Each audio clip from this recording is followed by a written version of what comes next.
Mes chers amis, j'étais invité par les organisations agricoles ici à Montpellier. Je n'étais pas le seul. Tous les candidats étaient conviés. Je ne sais pas quel a été l'impact de mon discours dans cette salle où il y avait tous les professionnels. Ils n'étaient pas tous forcément favorables à ma candidature, et c'est bien normal dans une démocratie. Mais je me devais de venir aussi à votre rencontre.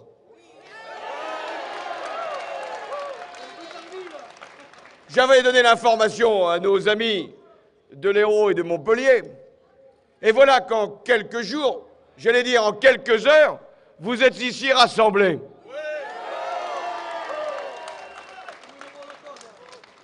Et c'est impressionnant, parce que vous avez compris que l'élection qui venait dans un peu plus de 3 semaines était essentielle pour la vie de notre pays. Vous avez compris que j'étais devant vous le candidat qui devait réussir le changement.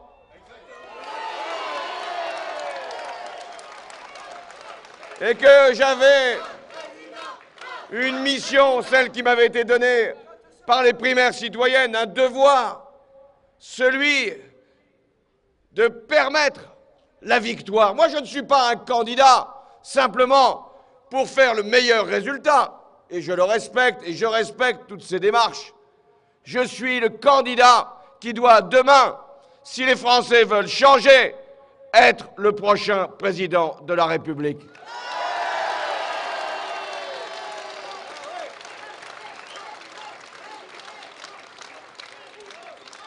Alors vous m'avez convié sur une place chargée d'histoire.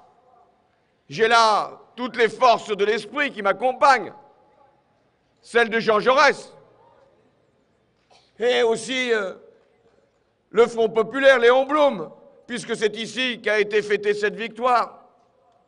Et je n'oublie pas non plus le visage de François Mitterrand, parce que c'est ce visage-là qui, en 1981, quand il est apparu sur les écrans de télévision, a donné tant de fierté à ce peuple de gauche qui attendait depuis des années, des décennies, qu'enfin le changement puisse venir. Eh bien là encore, c'est la même responsabilité, celle qui m'est donnée, le même mouvement, celui que vous créez, de produire cette victoire qui changera le destin de notre pays.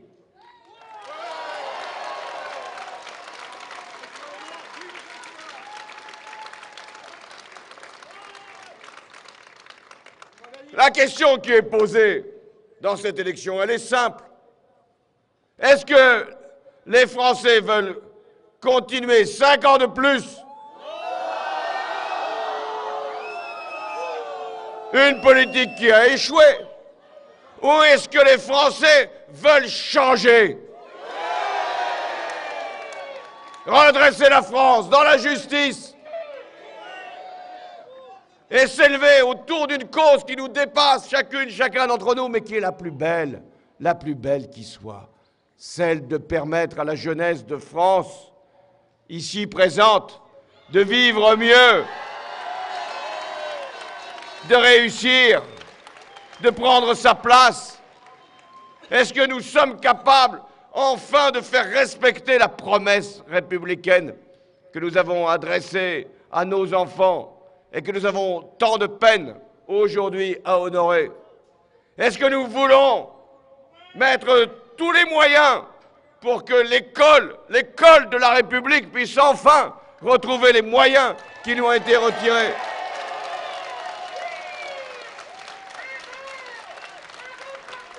Est-ce que nous voulons permettre à chaque jeune d'être accompagné dans un parcours d'autonomie pour trouver à la fin de sa démarche l'emploi qu'il attend?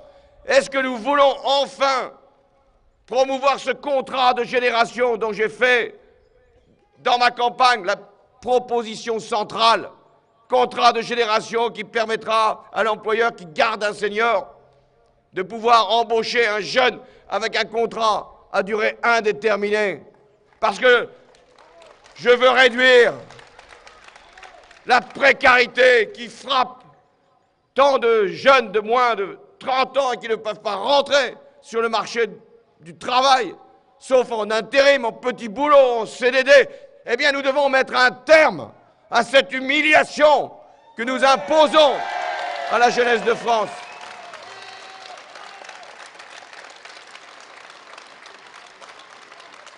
Ah, je suis convaincu que les Français le veulent, le changement. Ah, ils cherchent comment, à la veille de ce premier tour, le traduire, cette aspiration, ce désir, cette volonté de changement. Ils peuvent s'interroger. Eh bien moi, je dois leur dire ma vérité, elle est toute simple. C'est au premier tour qu'il convient de donner la force nécessaire au candidat qui va représenter le changement.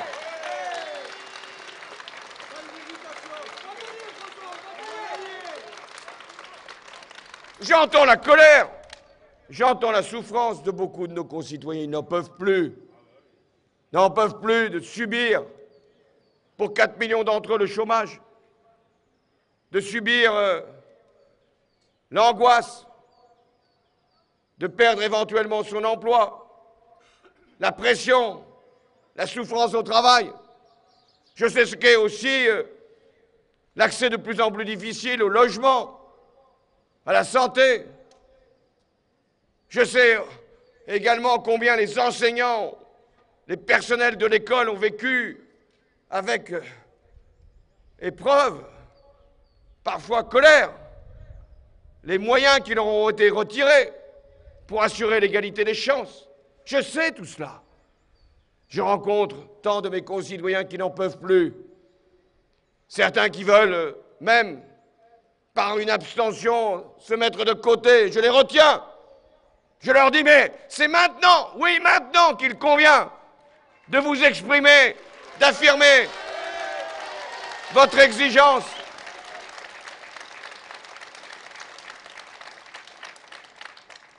J'en connais d'autres qui pensent affirmer avec plus de force encore une colère. Et ils en ont bien le droit. Mais moi, je veux créer toutes les conditions de la victoire. J'entends, je vois, enfin à la télévision, le candidat sortant.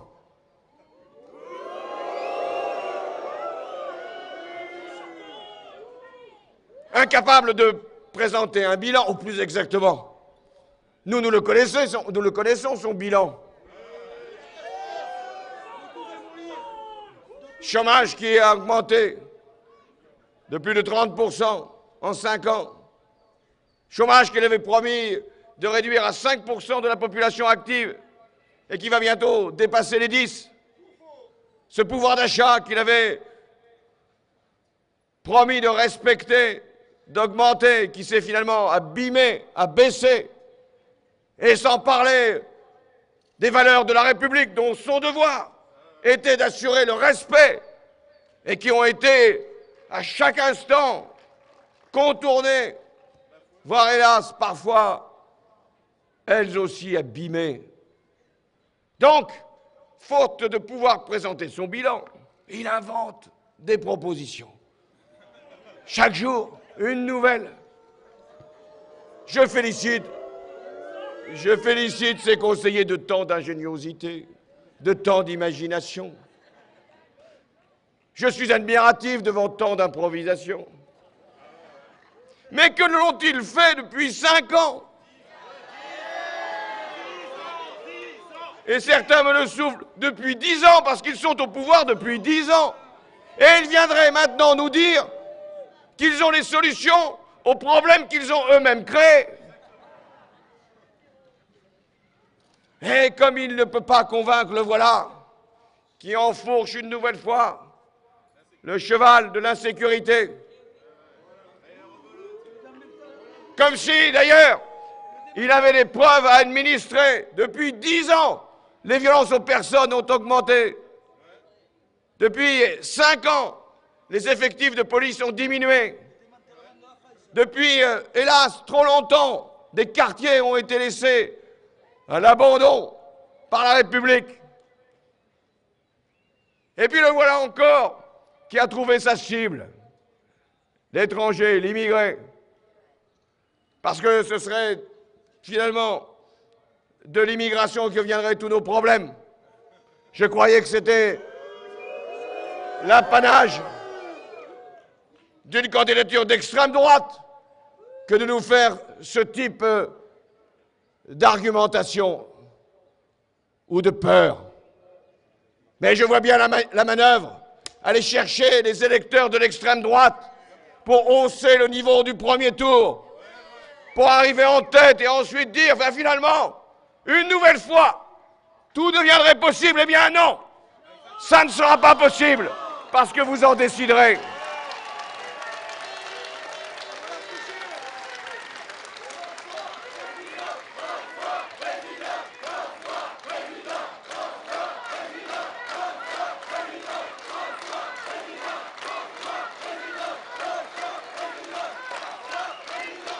Alors, dans ces 3 semaines qui restent, ou un peu plus avant le premier tour, ils utiliseront, et le candidat sortant en tête, tous les arguments de la peur.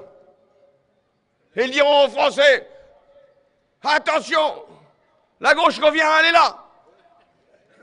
Elle va vider les caisses. Mais c'est fait, les caisses sont vides, ils nous l'ont dit, et ils l'ont fait.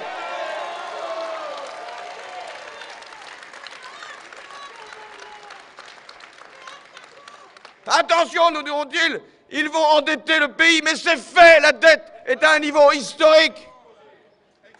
Attention, ils vont détériorer, dégrader la compétitivité de l'économie française, mais c'est fait, 70 milliards d'euros de déficit. Et les agences de notation qui ont dégradé la note de la France en ce début d'année. Ils nous diront, ils vont mettre en cause l'industrie nucléaire. Je vois d'ailleurs le candidat sortant faire campagne dans toutes les centrales. Alors que nous avons simplement dit que nous allons réduire la part du nucléaire dans la production d'électricité parce que nous voulons faire monter aussi les énergies renouvelables, les économies d'énergie qui créeront des emplois. Et que c'est ainsi que nous défendons l'indépendance nationale. Oh, ils diront tant de choses. Que nous voulons régulariser tous les sans-papiers alors que nous avons dit, répété, que nous le ferons dans la clarté, dans la transparence, au cas par cas. Mais le mensonge, la caricature, la peur seront leurs seules armes. Et puis les voilà encore qui voudraient nous dire que si nous arrivons, la laïcité serait mise en cause. Comment ? La laïcité, c'est le bien de la République. La laïcité, c'est ce que des générations avant nous ont bâti.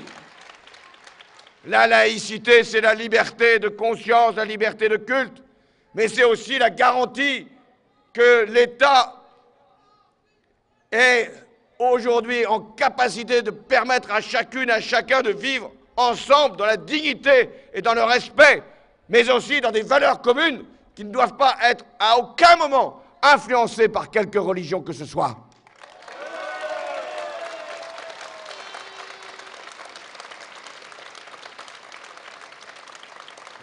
Ce qui exige d'avoir pour celui qui exerce la plus haute responsabilité de l'État le sens des mots, l'intelligence du vocabulaire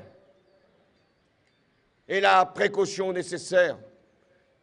Il n'y a aucun citoyen, aucune citoyenne qui a une apparence ici. Il n'y a ici que des citoyens de France.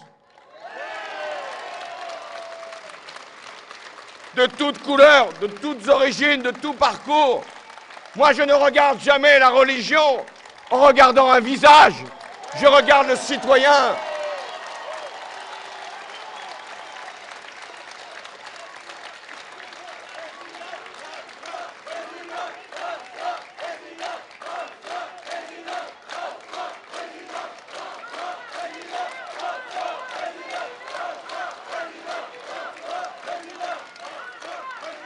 Rien, je vous le dis, ni les peurs, ni les instrumentalisations, ni les manœuvres, rien n'empêchera le changement.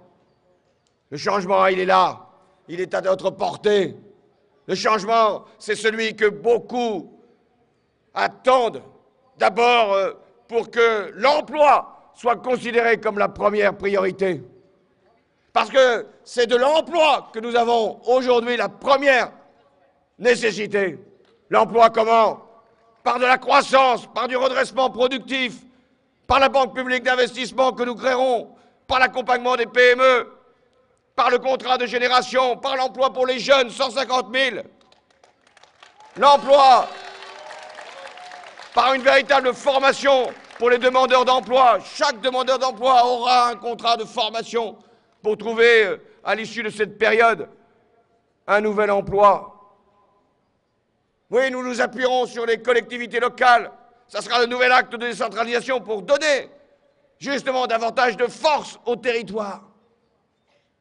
La croissance, nous la soutiendrons à la fois par une stimulation de l'investissement. Est-il normal qu'une entreprise qui verse des bénéfices à ses actionnaires ait le même taux d'imposition sur les sociétés que lorsqu'elle réinvestit son profit pour l'embauche, pour l'exportation et pour la compétitivité? Non! Donc nous distinguerons l'impôt sur les sociétés selon qu'il est affecté aux actionnaires ou à l'investissement.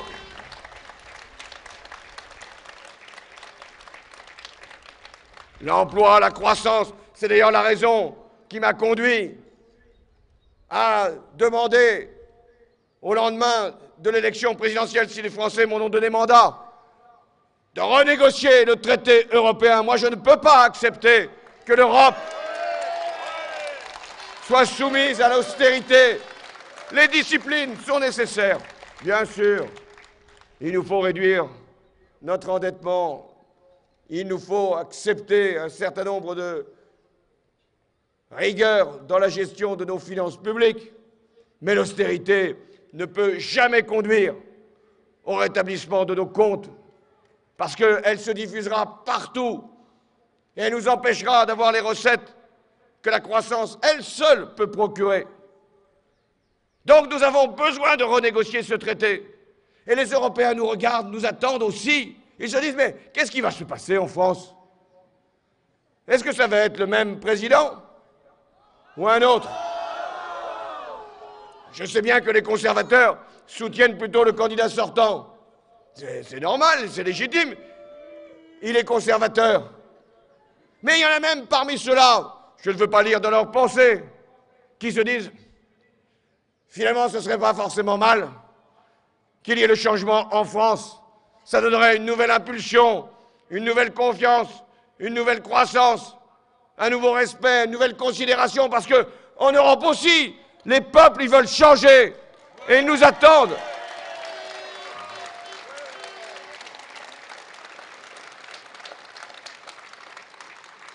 Mais ce changement, il est aussi celui de la justice. Ah, la justice, elle a tant manqué depuis 5 ans. Autant de décisions, de choix, toujours pour les mêmes.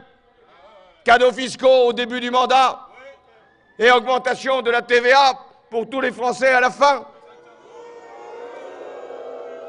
Irresponsabilité budgétaire au début, à cause de ces faveurs distribuées, et maintenant austérité pour tous. La justice, où elle était le principe de justice lorsque ceux qui avaient travaillé commençaient tôt, 40 ans, 41 années, 42 ans, 43 ans, ont été victimes d'une réforme des retraites particulièrement inéquitable. Eh bien, moi, je le dis ici, tous ceux qui ont commencé à 18 ans, qui ont leurs 41 années de cotisation, pourront partir à 60 ans dès le lendemain de l'élection présidentielle. Justice, où a-t-elle été quand l'accès aux soins a été rendu plus difficile? Dépassement d'honoraires, augmentation des taxes sur les mutuelles, difficulté de trouver un médecin, encore davantage pour un spécialiste, où l'hôpital public a été considéré comme une entreprise et pas comme un service public.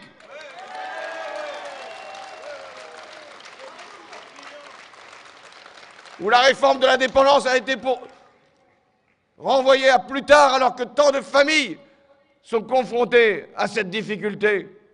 Et je pense aussi aux personnes handicapées qui avaient tant espéré aussi en 2007, tant elles avaient été, ces personnes-là, elles aussi, abreuvées de promesses, et où, en définitive, elles sont de nouveau discriminées dans l'emploi, dans le logement et même dans l'accès aux bâtiments publics. Oui, l'injustice a été au cœur, en définitive, du mandat de Nicolas Sarkozy. Eh bien, nous devons être le candidat de la justice, de l'égalité, de la solidarité, de la dignité. Et c'est pourquoi j'engagerai dès le lendemain de l'élection la réforme fiscale. Ah, la réforme fiscale. Il y en a qui la redoutent. Encore que, l'été dernier, j'avais lu avec beaucoup d'intérêt une pétition de chefs d'entreprise importants qui demandaient à être taxés. Moi, je les avais entendus. J'avais voulu répondre à leurs revendications, à leurs sollicitations. Et donc, dans le cadre de la réforme fiscale, j'avais dit que les revenus du travail devaient être fiscalisés comme les revenus du capital, ou les revenus du capital comme les revenus du travail, que nous allions plafonner les niches fiscales et introduire un taux de 45% pour les hauts revenus. Mais je n'avais pas tout vu. Un de ces signataires a cru bon de s'augmenter, lui, de 16 millions d'euros. J'avais anticipé, puisque j'avais fait la proposition qu'au-delà de 1 million d'euros, on doit pouvoir vivre, à mon avis, au-delà de 1 million d'euros par an. Eh bien, ce serait le taux de 75% qui s'appliquerait.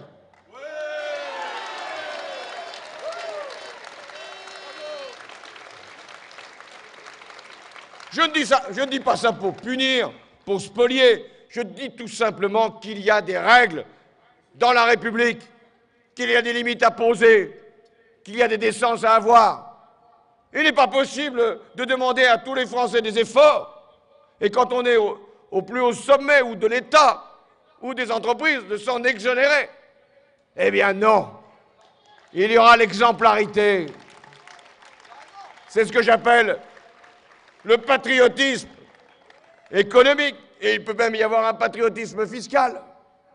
Oui, chacune doit prendre sa part, mais ceux qui ont reçu le plus doivent davantage contribuer au bien public que les autres.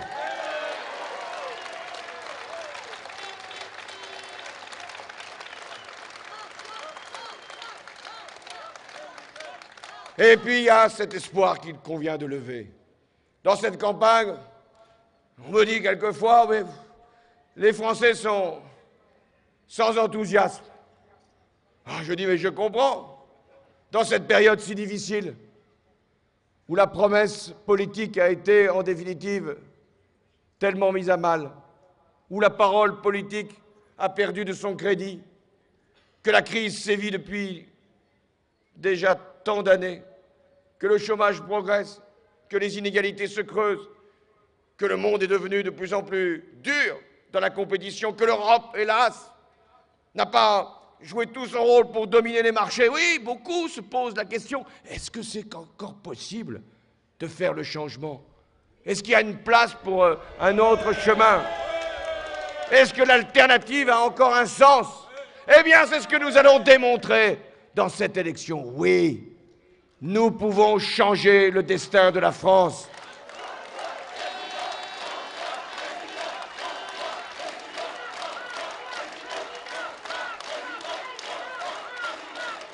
Notre volonté est intacte. Notre lucidité est grande. Nous savons bien que nous ne pourrons pas tout promettre. Méfiez-vous d'ailleurs de celles et ceux qui vous en font ici ou là l'incantation ou l'illusion. Moi, je veux devant vous, parce que je ne veux pas vous décevoir au lendemain de l'élection présidentielle. Je veux vous dire la vérité. Je veux vous dire ce que je ferai au lendemain de l'élection présidentielle. La première décision, ce sera d'augmenter immédiatement l'allocation de rentrée scolaire de 25%. La deuxième décision, ce sera d'engager la réforme fiscale dès l'été. La troisième décision, ça sera de rétablir, pour ceux qui ont cotisé 41 années, le droit à partir à la retraite à 60 ans.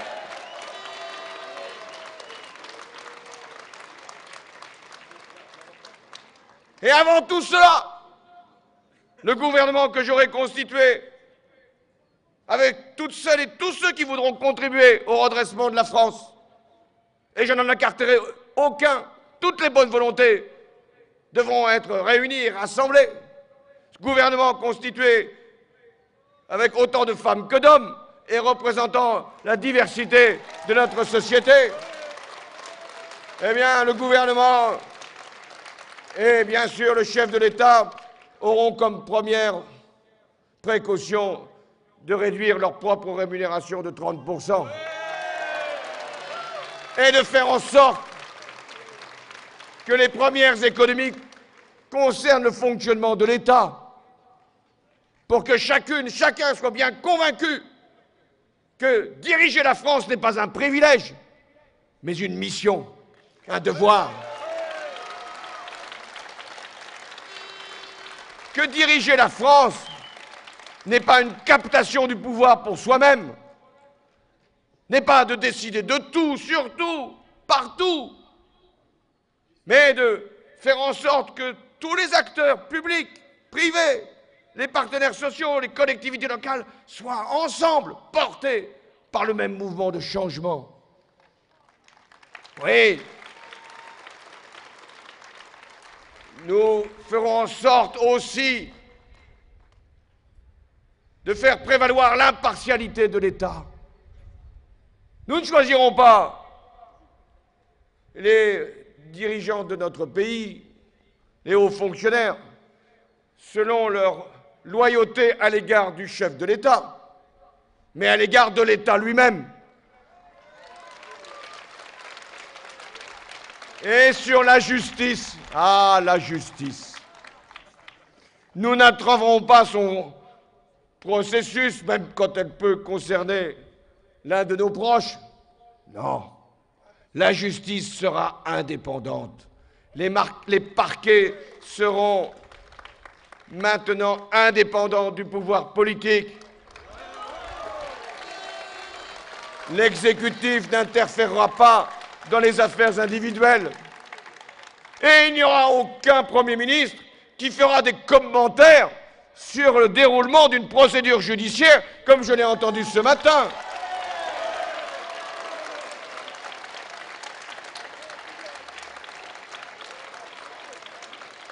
Les juges travailleront comme ils l'entendent, même si ça peut les effrayer.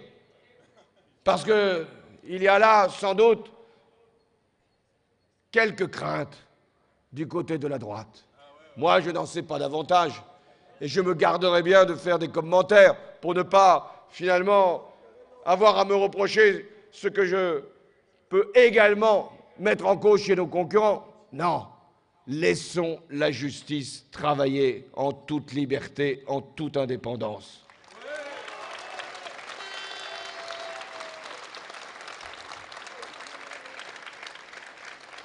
Voilà, mes chers amis, ce que j'étais venu vous dire ici à Montpellier. Je pourrais vous parler encore toute l'après-midi. Parce que j'ai tant de choses à vous dire. Tant de confidences à vous confier. Tant de messages à vous délivrer. Et donc je veux aller à l'essentiel. Je ne vous demande pas de m'aider. J'entends le candidat sortant tous les soirs s'adresser à son auditoire et avec un peu de pathétisme, je trouve. Comme s'il était en péril. Mais, d'une certaine façon, il veut tant garder le pouvoir pour lui-même. Il considère d'ailleurs que tout autre que lui ne peut pas prétendre à être président de la République. Parce que voulez-vous, c'est leur raisonnement. Ils pensent que seule la droite peut diriger le pays. Seule, elle a la légitimité pour le faire. Seuls ces dirigeants ont la crédibilité des autres. Non. Oh, bien sûr, il y a eu François Mitterrand. Mais c'était une exception. Une erreur. Une effraction, même, avait dit un des ministres du gouvernement. Ça ne devrait se produire qu'une seule fois. Eh bien non, ça va se reproduire, ça va revenir.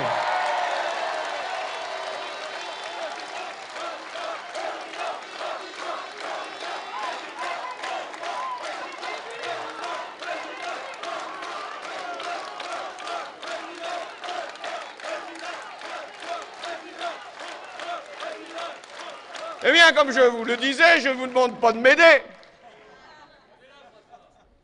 Mais je vous demande de vous aider. De vous aider à voir différemment votre avenir. À vous aider à construire un autre destin pour la France. À vous aider d'être plus heureux dans la France que vous aimez. D'être plus fiers.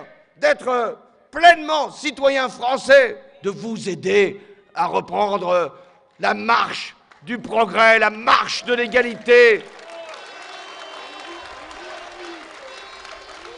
Aller vers le rêve français, celui qui permet à la génération qui vient de vivre mieux que la nôtre, d'être fidèle à notre histoire, celle de la République, celle que la gauche a pu à chaque étape façonner elle-même pour la France. Oui, je vous demande de reprendre la marche en avant, vers ce qui fonde notre République, ses grandes valeurs. Il nous faut réussir ce changement. Imaginez, seul un instant, je ne veux pas vous faire peur, à mon tour, mais imaginez que le candidat sortant, je ne vais pas plus loin, il n'ira pas plus loin.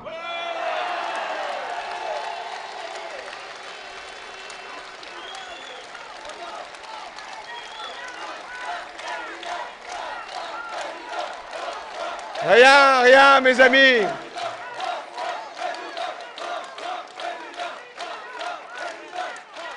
Rien n'empêchera le changement, ni les forces coalisées de la droite. Parce que, reconnaissons, il a tout fait pour qu'il n'y en ait pas d'autres. Il les a tous écartés, de gré ou de force. Je ne sais. Ils ne sont pas d'ailleurs très loquaces pour témoigner de leur soutien, mais il n'y a qu'un candidat de droite, qui d'ailleurs essaye de faire quelques liens avec l'électorat d'extrême droite. Cette droite-là, elle ne veut rien céder. Et donc nous serons dans cette campagne face à des forces puissantes. Force de la droite, force de l'argent, force de la réaction. Et si je puis dire, les peurs coalisées. Eh bien, par rapport à ces forces-là, nous devons en créer une plus grande encore, plus puissante, qui s'appelle la volonté du peuple français.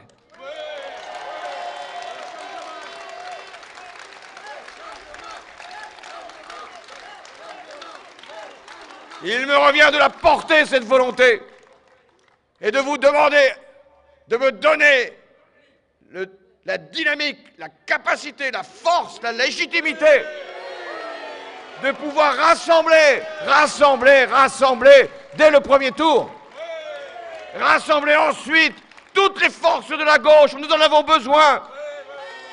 Au second tour, rassembler les Français pour leur dire que notre destin est maintenant de nouveau possible entre leurs mains. C'est eux qui vont décider de leur avenir. C'est nous qui allons porter le changement. Le changement, c'est maintenant. Le changement, c'est le 22 avril. Le changement, c'est celui d'une gauche qui veut faire avancer la France. Le changement, c'est la candidature que je porte devant vous pour la France et pour la République. Merci.